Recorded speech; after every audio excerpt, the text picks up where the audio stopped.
सभी भाइयों, माताओं एवं बहनों, जीवन एक समस्या भी है और एक समाधान भी है। जीवन उनके लिए समस्या है जिन्होंने अभी तक जीवन जीने की कला को नहीं समझा, और जीवन उनके लिए समाधान है जिन्होंने जीवन जीने की कला को जान लिया है। अब जीवन जीने की कला कैसे समझे, तो हमारे भगवान ने कहा है, जिसने कर्म सिद्धांत को समझ लिया उसने जीवन जीने की कला को क्या कर लिया, जान लिया। और जिसने अभी तक भी कर्म सिद्धांत को नहीं समझा उसने सही मायने में जीवन को अभी तक जीने की कला नहीं सीखी, और इसीलिए उसके लिए जीवन एक समस्या बन चुका है। और जिसने जिन जिन आत्माओं ने इस कर्म सिद्धांत को समझ लिया उनको जीवन से समाधान भी मिल गया, और समाधान से समाधि को गए, और समाधि प्राप्त करते करते अपने जो अंतिम लक्ष्य मोक्ष था उसको भी उन्होंने क्या कर लिया, प्राप्त कर लिया।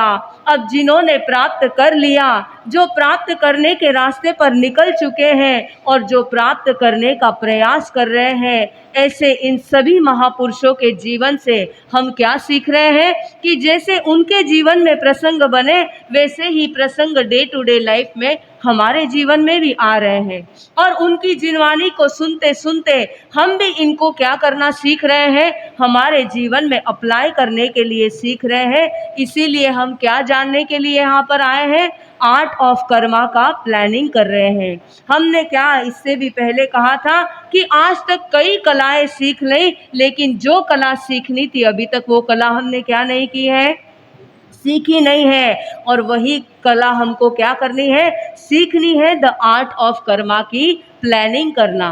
और इसी के अंदर एक गांव में गुणसेन नाम का राजकुमार था, और अग्नि शर्मा भी उसी गांव में रहा करता था। अब जो अग्नि शर्मा था उसका पूरा शरीर कुरूप था, शरीर बेडोल था ऊपर से नीचे लेकर तक। उसके हाथ पैर कुछ अलग ही शेप के थे, चेहरा भी कुछ अलग था, पेट बड़ा था और पैर छोटे थे, ऐसा ये अलग ही वो दिखता था। और गुणसेन आदि जो उनके मित्र थे उनके लिए ये अग्नि शर्मा मानो एक खेल के जैसे हो गया था। जब देखो उसका मजाक उड़ाते थे, उसका उपहास करते थे। इतना उपहास, इतना मजाक उड़ाते उड़ाते अग्नि शर्मा एक दिन इतना परेशान हो गया कि वो गांव छोड़कर ही चला गया। अब अग्नि शर्मा गांव छोड़कर कई मीलों दूर निकल रहा है, और उसे वहां पर चलते चलते एक आश्रम दिखाई देता है।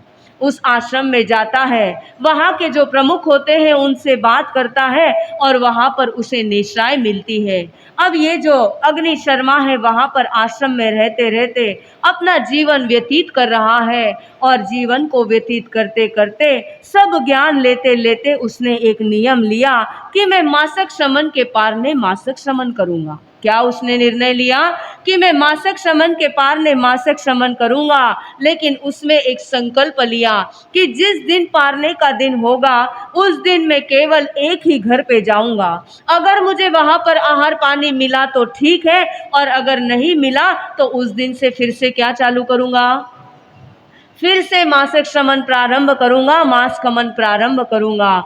और ऐसे उसके मासक शमन के पार ने मासक शमन चल रहा है, समय अपनी गति से आगे बढ़ रहा है। और ऐसे ही एक दिन गुणसेन जो राजकुमार था उस आश्रम में आता है, सभी के दर्शन आदि करता है। और उस समय जिस सन्यास जो अग्नि शर्मा तापस बन चुका था, उसने तो गुणसेन को पहचान लिया, लेकिन गुणसेन ने अग्नि शर्मा को क्या नहीं किया, उन्होंने उसको पहचाना नहीं।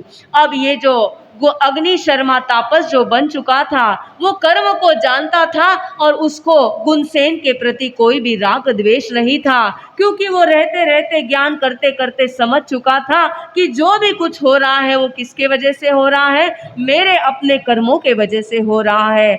और इसीलिए उसको उसके प्रति कोई भी दुर्भाव उसके मन में नहीं था। और दोनों का वार्तालाप होता है, तब गुणसेन को ध्यान में आता है, अरे ये तो कौन है, ये वही वही अग्नि शर्मा है जिसको हम क्या करते थे, जिसका मजाक उड़ाया करते थे। आज उसकी ऐसी उग्र तपस्या देखकर, उसका ऐसा भीष्म प्रतिज्ञा को देखकर वो मन उनसे क्या करता है, क्षमा याचना करता है और उनको कहता है कि अब आपको पारने के लिए कहाँ पर आना पड़ेगा, मेरे यहाँ पर आपको आना पड़ेगा।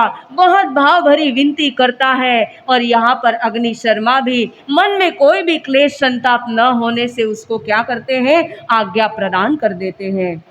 यहाँ पर गुणसेन निकल जाता है। अग्नि शर्मा के पारने का दिन आता है और उसको गुणसेन के यहाँ पर वो पहुँचते हैं।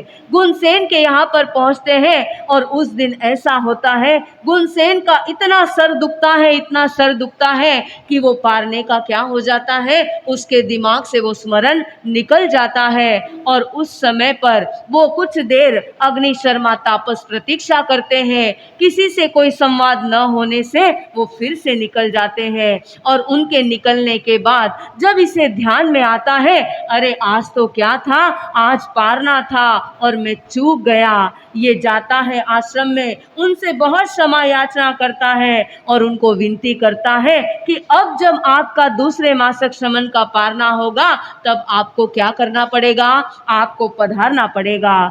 तब गुण से अग्नि शर्मा तापस जानते थे कि ये पारना नहीं होना, ये भी मेरे कर्म का उदय है, इसलिए दूसरी बार उनकी बहुत भक्ति देखकर फिर से उनको क्या कह देते हैं, हाँ कह देते हैं। अब अग्नि शर्मा का फिर से दूसरा मासिक श्रमण समाप्त होता है और फिर से वो कहाँ पर पहुँचते हैं, गुणसेन के यहाँ पर पहुँचते हैं। और ऐसा होता है कि जिस दिन पारने का दिन है उसी दिन युद्ध का मौका आता है, कोई दूसरा राजा आक्रमण करने की तैयारी में है और उस दिन फिर से गुणसेन के हाथ से पारना क्या हो जाता है, चूक जाता है। यहाँ पर फिर अग्नि शर्मा तापस क्या करते हैं, इंतज़ार करते हैं, कुछ संदेशा नहीं आने से फिर से निकलते हैं और इधर तक जब वो आधे रास्ते तक पहुंच जाते हैं, गुणसेन को ध्यान में आता है कि आज कौन सा दिन था, आज पारने का दिन था। दौड़ा दौड़ा उनके पीछे जाता है, उनसे विनय कहता है, उनसे अनुनय करता है कि कृपया करके आप क्या करो, फिर से चलो, मेरी गलती हो गई बहुत कहता है। लेकिन अग्नि शर्मा तापस की क्या प्रतिज्ञा थी कि एक ही घर पे जाना और अगर वहां पर नहीं मिला तो दूसरे घर पर भी नहीं जाना और दोबारा लौट कर भी नहीं जाना। वो अपनी प्रतिज्ञा उसे समझाते हैं और वो फिर से गुणसेन माफी मांगता है। ये फिर से अपने आश्रम में लौटते हैं। अब गुणसेन फिर से उनकी सेवा में उपस्थित होकर कहता है, अब मुझे माफ करो, इस बार में कोई भी हो जाए, कोई भी भूल नहीं होगी, लेकिन इस मासिक श्रमण के पारने के लिए आपको कहाँ पर आना है, कहाँ पर आना है, मेरे घर पर आना है। अब भी ये जो चल रहा है, ये सोचते हैं कि ये सारे मेरे कर्म के उदय हैं और इसलिए तीसरी बार भी क्या कर देते हैं, क्या कर देते हैं, हाँ कह देते हैं। अब यहाँ पर गुणसेन घर पर जाते हैं और सबको वार्निंग दे देते हैं कि अब एक एक दिन करके हमको क्या करना है, याद करना है। और यहाँ पर अग्नि शर्मा का भी मासिक श्रमण बढ़ रहा है। यहाँ पर सारे सैनिकों को, पूरे परिवार को उसने संदेशा दिया है।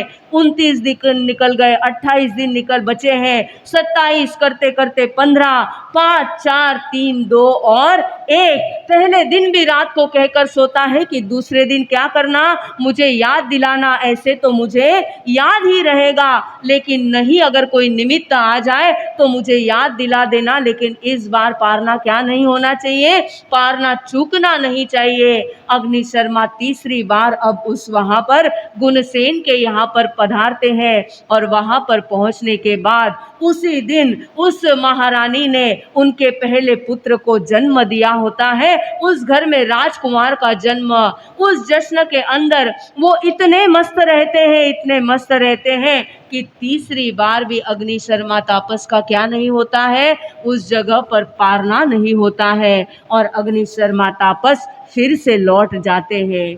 अब एक बार हुआ, 2 बार हुआ, अब तीसरी बार जब वो लौट रहे हैं तो उनकी चिंतन की धारा क्या हो गई, बदल गई। अब उन्हें पूर्व की जो बातें, जो मजाक उड़ाया था गुणसेन ने, वो सारी बातें याद आने लग गई और उनको लगा कि इसने उस समय भी नहीं छोड़ा था और अब भी मुझे क्या नहीं कर रहा है, अब भी मुझे छोड़ नहीं रहा है।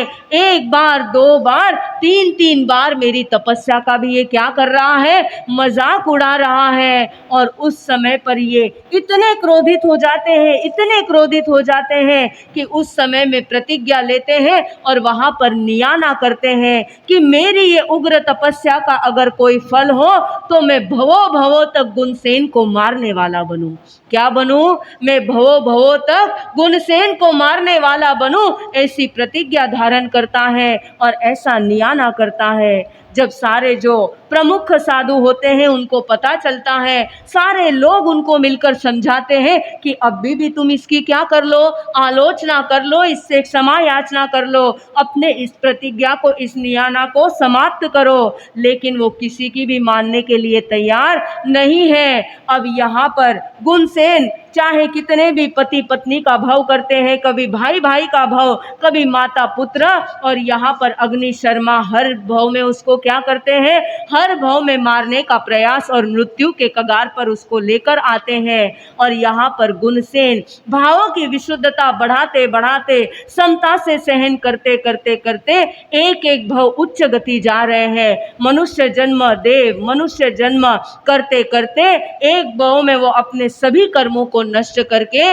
मोक्ष में पहुंच जाते हैं। और अग्नि शर्मा तापस इसी तीव्र क्रोध के वजह से अनंत भव तक नरक की यात्रा करते हैं और आगे भी कई भव तक उनको मुक्ति बहुत लंबे समय तक आगे जा चुकी है। अब प्रश्न अग्नि शर्मा का ये हो गया और गुणसेन का भी निर्णय हुआ, लेकिन प्रश्न यह उठता है कि ऐसा क्यों हुआ? एक बार, दो बार नहीं, तीन बार ऐसा क्यों हुआ कि मासक शमन के पारने का समय और उस समय पर गुणसेन का सर दुखना, उनके पारने का समय और युद्ध का आना, और उनके पारने का समय और उसी दिन माता ने, उस राजा ने क्या जन्म होना, राजा के घर में बेटे का जन्म। एक दिन आगे नहीं, एक दिन पीछे नहीं, दिन में सुबह, दोपहर, शाम नहीं, लेकिन हुआ तो कब हुआ? केवल उनके पारने के समय। तो ऐसा क्यों हुआ? ऐसा कई क्या कारण बना होगा? तो ज्ञानी कहते हैं कि गुणसेन की तो तीव्र भावना थी पारना कराने की। ये हम कथानक से तो जान सकते हैं ना कि गुणसेन की भावना पारना कराने की थी या नहीं थी? थी, क्योंकि उसने क्या किया था, जब तीसरी बार भी, दूसरी बार चूक हुई तो उसने हर दिन याद रखा, यहाँ तक कि पहले दिन रात तक भी याद रखा, लेकिन ठीक उसी समय पारने के समय पर ऐसा सब कुछ होना। तो ज्ञानी कहते हैं भले ही सबकी इच्छा थी, अग्नि शर्मा तापस की इच्छा थी पारना होना, सारे साधु की इच्छा थी उनका पारना होना, साथ में पूरे राज्य की इच्छा थी, राजकुमार की थी, सबकी थी, लेकिन इसमें एक व्यक्ति की इच्छा नहीं थी, और वो कौन था? कर्म सत्ता की इच्छा नहीं थी कि उनका क्या हो, उनका पारना हो। कर्म सत्ता नहीं चाहती थी, और कर्म सत्ता अगर एक बार डिसाइड कर लेती है तो चाहे राजा आ जाए, रंक आ जाए, यहाँ तक कि तीर्थंकर भी आ जाए, तो उसका लेखा जोखा कोई बदल सकता है? कोई भी नहीं बदल सकता है। और इसी तरह हमारे साथ भी होता है। हमें लगता है कि सामने वाला व्यक्ति जान करके हमारे साथ में कर रहा है, लेकिन वास्तविक सत्य यह है कि उसको बताने वाला, उसके मन में ये भावना प्रकट करने वाला भी कौन होता है? कौन होता है? कौन होता है? कर्म सत्ता होती है। इसीलिए सब कुछ किसके अधीन हो चुका है? इसीलिए सब कुछ कर्म सत्ता के अधीन है। लेकिन इसके ऊपर भी है, इस कर्म को बनाने वाले भी कौन है? कौन है इस कर्म को बांधने वाले? कर्म को बांधने वाले कौन है? हम ही हैं।